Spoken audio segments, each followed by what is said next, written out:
جی السلام علیکم، میں ہوں آپ کا ہوسٹ محمد عرفان ایمان۔ آج اہم ترین موضوع کے ساتھ آپ کی خدمت میں حاضر ہوں۔ کالعدم تنظیم کے حوالے سے اور حکومت اور کالعدم تنظیم کے درمیان جو مذاکرات ہوئے اور دیگر جو تمام معاملات پر میں نے آپ کو تفصیلی آگاہ کرنے کی کوشش کی۔ آج یہ میرا چوتھا پروگرام ہے اسی حوالہ سے، اور اس سے پہلے تین تجزیوں میں آپ کو بتا چکا ہوں کہ اس سے پہلے کیا کیا صورتحال بنی اسلام آباد میں، اور اسٹیٹ اور کالعدم تنظیم کے درمیان کیا معاملات طے ہوئے، یا کن کن باتوں پر مذاکرات ہوئے اور کن کن باتوں کو سلجھانے کی کوشش کی گئی۔ تو یہاں تک تو بات ایک ختم ہوئی۔ دوسری جو بات ہے وہ ہے آج کے حوالے سے، کہ آج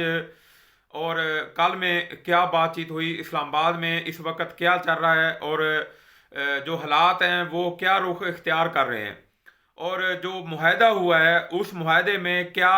کچھ طے ہوا ہے اور کیا کچھ طے کرنے کی کوشش کی گئی ہے۔ تو اسلام آباد میں میڈیا کے حوالے سے ایک پہلے الائنسز قائم کیا گیا کہ یہ کالعدم تنظیم دہشت گردی ہے، اور دہشت گردی کے حوالے سے ہی اس کو اب ٹریٹ کیا جائے گا، اور اس کے ساتھ ساتھ اس پر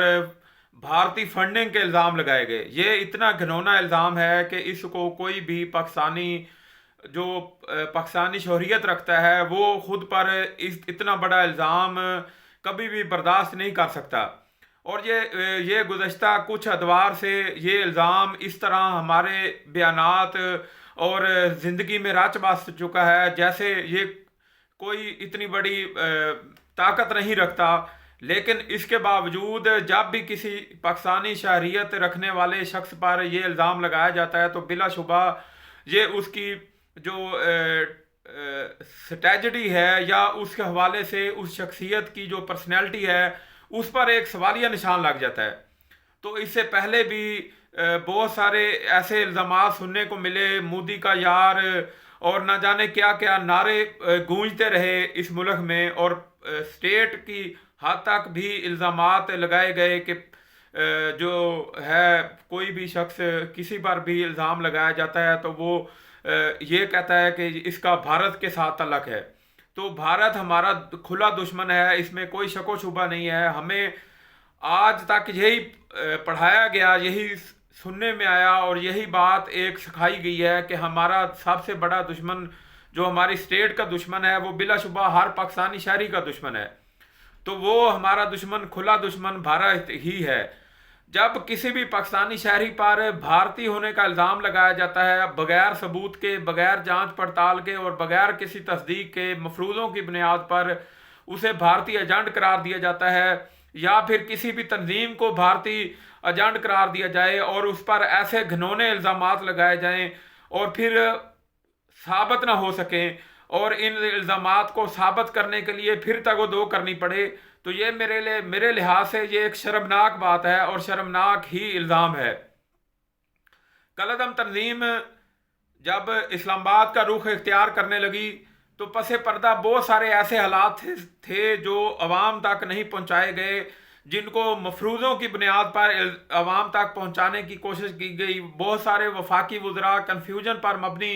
بیانات دیتے رہے، کنفیوژن پر مبنی اپنے میڈیا سے ایسے بیانات دہراتے رہے جس سے عوام میں اضطراب بڑھا، جس سے نہ صرف اضطراب بڑھا بلکہ اس کے ساتھ ساتھ لوگوں میں اس حد تک بے چینی بھی پائی گئی کہ کالعدم تنظیم کے حوالے سے کیا حکومت اسٹریٹجی بھی رکھتی ہے یا نہیں رکھتی۔ تو اس تمام صورتحال کو ایک طرف رکھ دیا جائے اور کالعدم تنظیم سے جو بھارتی تعلق جوڑا گیا وہ تعلق اور وہ جو پوائنٹ ہے وہ ایک طرف رکھ دیا جائے۔